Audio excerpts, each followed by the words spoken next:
This is the final reflection on Richard Wagner's The Ring of the Nibelung. The third act, or the fourth, as a part of the series, is called The Twilight of the Gods. Just before I go through that porch and enter that full cosmic story of Siegfried and Brunhilde and the great clash near the end, significant or interesting to note the recent film on Thor Ragnarok, which seems to draw from this Nordic Teutonic myth of Asgard and Thor and Loki and Odin. It's fascinating how it ends, because initially there's the challenge as Odin seems to pass away and Thor and Loki remain, and Hela, the sister, who's seen as death or destruction or sheer violence. You have the clashing between them. Seems at a certain point that Thor and Loki are nearing the end. They can't contend with this very aggressive, more powerful sister than they. Hulk enters the story, part of the Marvel comics. But what's intriguing is the end is so different from what Wagner is going to present, because by the end, of course, the argument is Asgard is not a place, it's people. But the gods still live. Thor still lives, Loki still lives, Hela does die, she embodies sheer evil, but it's your classic good versus evil. Good has to enter the struggle, the agon in terms of Greek thought. Evil seems to be inching towards victory over goodness, but at the end, as goodness communally prevails, it defeats evil. Even though evil destroys Asgard, the gods still live. The gods still dominate, and you have the image of Loki and Thor sailing off, as well as one of the few surviving Valkyries who played a significant role, like Brunhilde in her own way, surviving and sailing off into the sunset like a Western, rather than on a horse in their spaceship to build the new Asgard in a different place in that sense. So it's a very different telling of that Nordic myth, which again is the optimistic, the positive, almost the Hegelian read, that good will confront evil. Good will, as the leading protagonists, as they confront the antagonists in the agony of this drama.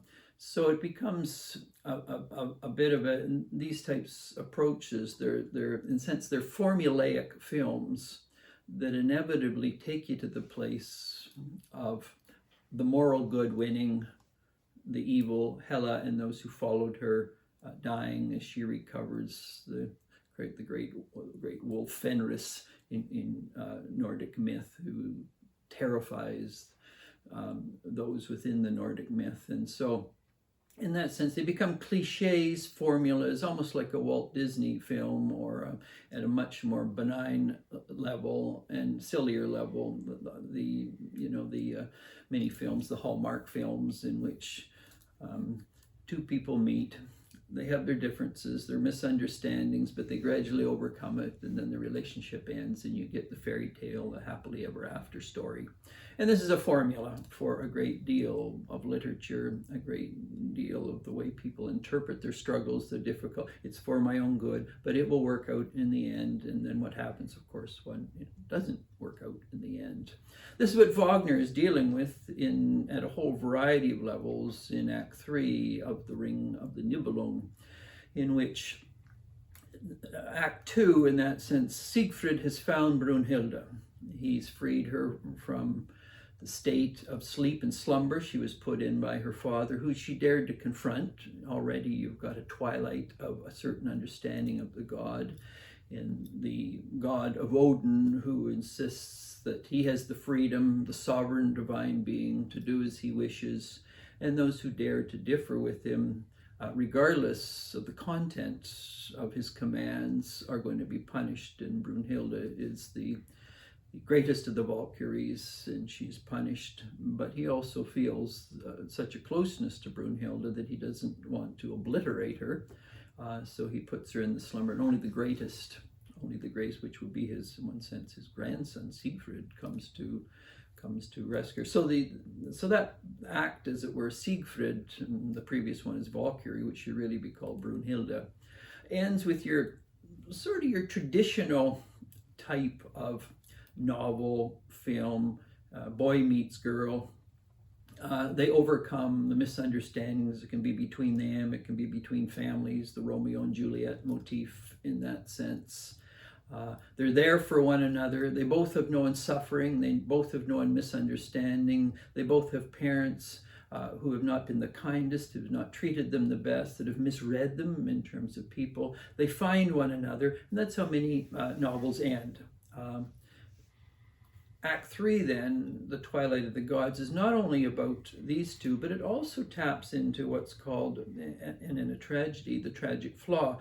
So we don't want to idealize Siegfried, and we don't want to idealize Brunhilde either, because they have their faults, their failings, their lack of facing into their shadows, their darkness in that sense. Siegfried remains almost like Odin in some ways. His strength, his power, his ambitiousness, his aggressiveness, his lack of minimal self-reflection is part of going to be his undoing. In the previous act, Siegfried, the way he finds Brunhilde, he listens. He slows down enough to listen to the song of the bird that comes into his soul and slowly guides him to where Brunhilde is sleeping and protected by the fire of Loki. And so it is this slowing down and a facing into his hyperactive, his aggressive, his almost alpha male temperament that is a counter to who he thinks he is, and he is not. And there are deeper voices to be heard in the soul, and in this sense it is the bird. Now when we hit the Twilight of the Gods, there's a great conspiracy going on, because there's a whole family, one of them naive, Gunther and Gudrun, brother and sister. He's the ruler of a kingdom. But back of that is the worm-tongue, Hagen, who wants the gold. He's the child, in that sense, of Alberic. And he wants the power that Alberic had. He's not sure how to get that, but he knows Sigrid has got it in defeating Fafnir. And the question is, how does he, because this is the power-hungry person, the person who wants to dominate, the person who wants all subservient, the one who wants to be the CEO of the corporation, the one who wants to dominate, the one who brooks no opposition. In that sense, just the dark side of Odin. The motives are much cruder. The results are the same. I'm the one who has to be in control. If you differ with me, you're dismissed. Or you're attacked, or you're verbally assaulted, and there's various ways of questioning the alpha male and the alpha female and the consequences of it. So Hagen wants that ring. He wants the Tarnhelm as well that Sigrid had. And so the beginning of the Twilight of the Gods, Siegfried rides off in Brunhilde's horses. He's out in an adventure. It's like someone who goes off to their work, and they're out to accomplish great deeds. They're out to bring the bacon home, out to create greater finances, to build their prosperity. But he gives the ring to Brunhilde. He naively enters the kingdom of Gunther and Gudrun, who back of it, there is this dark worm tongue who's manipulating them, which is Hagen, and he really is the dark force and all that, in this sense, like Morgoth in Lord of the Rings, or Sauron. And Gunther and Gudrun are naive, good-hearted people, but naive, who can be easily manipulated. And this is always the danger of good-hearted people who are naive to the wiles of the world and the wiles of others. And Siegfried is exactly the same. He doesn't understand.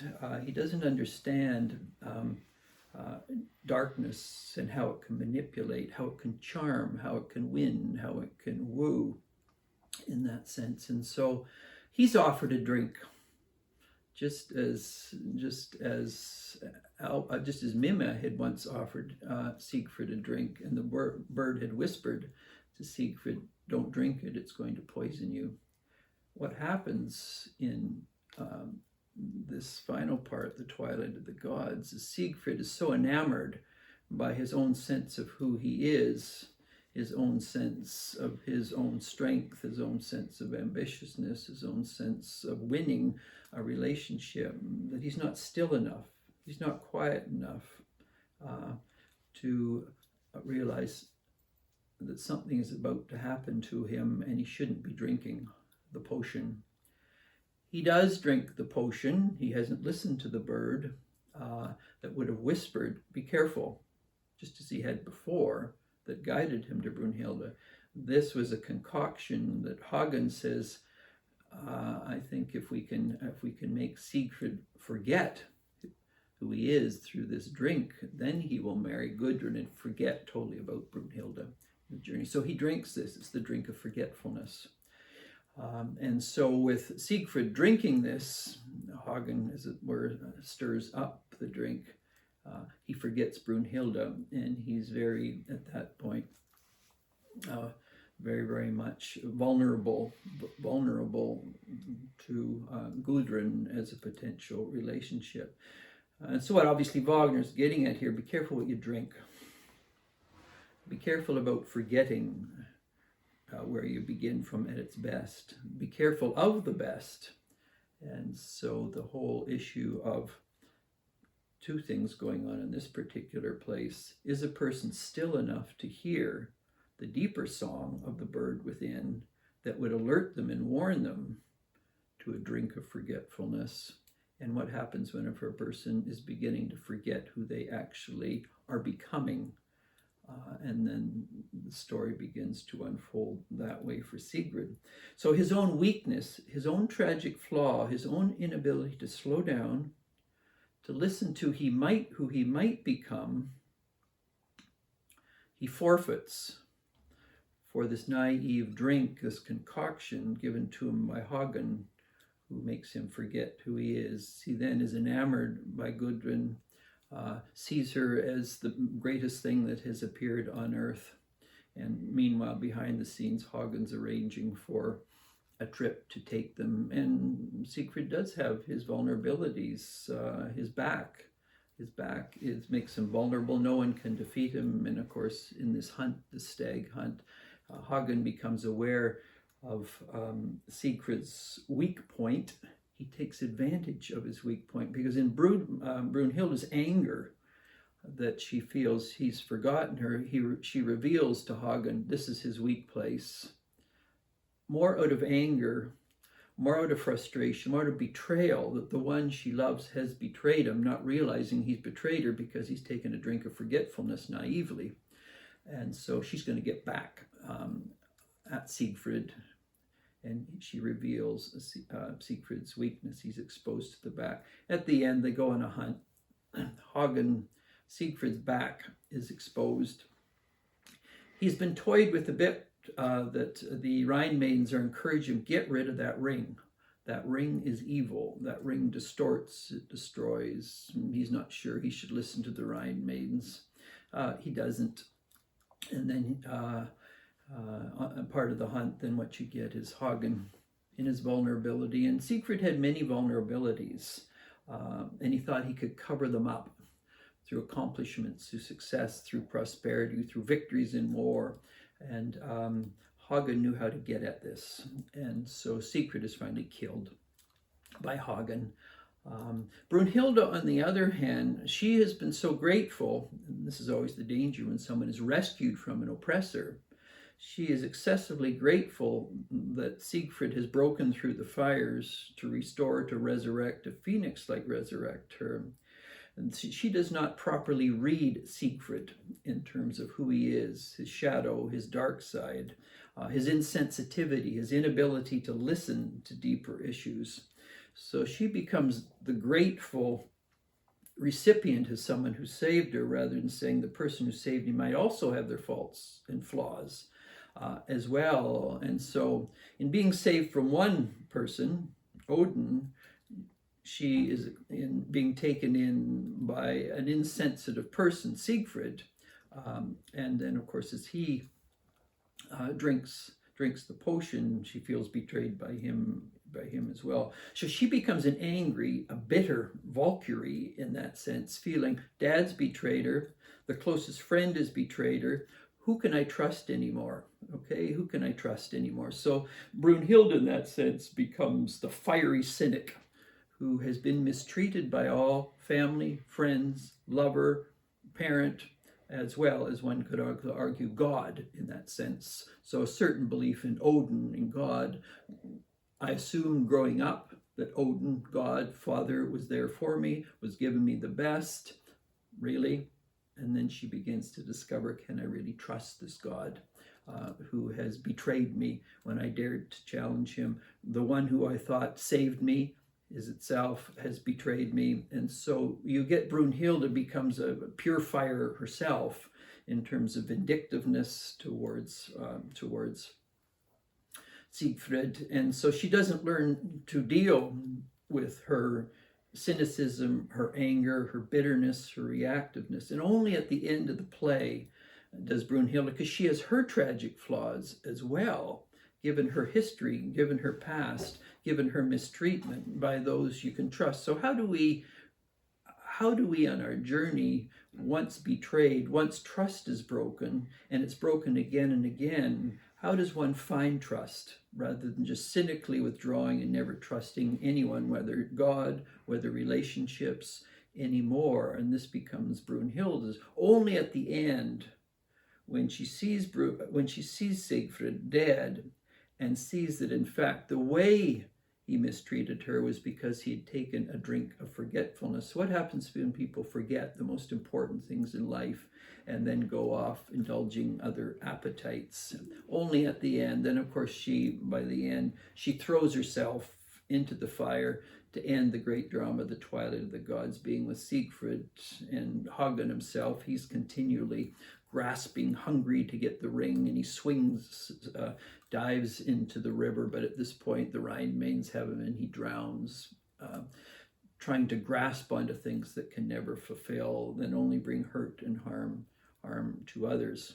And so this is where the Twilight of the Gods end. The Twilight of the Gods, important to remember that what Wagner is doing, 19th century, what's happening is you got Karl Marx coming along and say religion is an opiate, German higher lower criticism in terms of the Bible, questioning particularly Old Testament views of God. You've got Christian notions of the penal theorem going on in terms of the God demanding a sacrifice so that he will be content and accept humans as they are. You've got Darwin coming along with the evolution and seemingly history passing by in terms of religion, notions of God. Humans are alone in the world. What Wagner's also, and then Nietzsche, the death of God, Schopenhauer arguing that all religion is projection. Wagner's in the midst of this cauldron of theological, anthropological, soteriological discussions. And the Ring of the Nibelung is an attempt to grapple with this. Now, the danger of arguing with the Twilight of the Gods, that it's really up to humans to then make the future, to shape the future, and Siegfried and Brunhilde embody that. But is that what Wagner's really about? Is he not also arguing, if you think humans are going to shape the future into a utopia, look at the flaws in Brunhilde and Siegfried as well. They also bear weaknesses. They also bear flaws. So do not idealize either Brunhilde's, what seems to be her sacrifice for love, and Siegfried's fatal flaws within him as well. So there's a double warning that Wagner is sending forth, signaling forth in the Twilight of the Gods. Okay, the gods have died as we have understood them. Are humans going to become the new gods? When you banish the sacred in the name of the secular, well, then the secular becomes the sacred. When one banishes the infinite in the name of the finite takes the role of the infinite. Wagner is saying, really? The new Siegfrieds, the new Brunhildes, the new humanity, can this deliver the goods? So the third option then is, as Wagner points out, we know what we're free from. We want to be free from a certain understanding of the gods. They must burn. They must burn in the fires. But be careful of naively genuflecting to what humans will do in creating a new sacred world order, because they're flawed, they're fallen, they're weak. And so where do we go after that? And If we moved on to some of Wagner's later plays, like Parsifal, we would see he begins to answer. So we want to be free from certain understanding of the gods. They have to burn in the fires, just as Brunhilde, just as Valhalla, because with the final act of the Twilight of the Gods, this Brunhilde jumps on her horse into the funeral pyre with Siegfried. All of Valhalla turns into a great flame, and that's how the ring of the Nibelung. The ring is destroyed. Brunhilde and Siegfried die in a great funeral pyre. Valhalla disappears as a mass of flame. So what's left? And of course, at the end of the play, one can say, well, all we have is cynicism, nihilism. Where do we go from there? Wagner moves on in other plays to reflect on, we know what we want to be free from, we know what we want to be wary of, but what do we want to be free for? And that's what Wagner is going to begin to explore once we've deconstructed certain notions of the gods. We've gone through the dawn of the gods, the high noon of certain understandings of the gods, the late afternoon, and finally the dusk and the twilight. That all has to go. That has to be burned in the fires. But if we're going to think more further about this, how do we think about God in a very different way than the conditioned, the projected, certain biblical accounts, certain ways that have been articulated in theology and biblical exegesis? What's on the far end of that? And also the view, don't idealize humans, because they can be as catastrophic in their seemingly divine attempts to bring in the new Jerusalem, the new utopia, than can any understandings of the gods.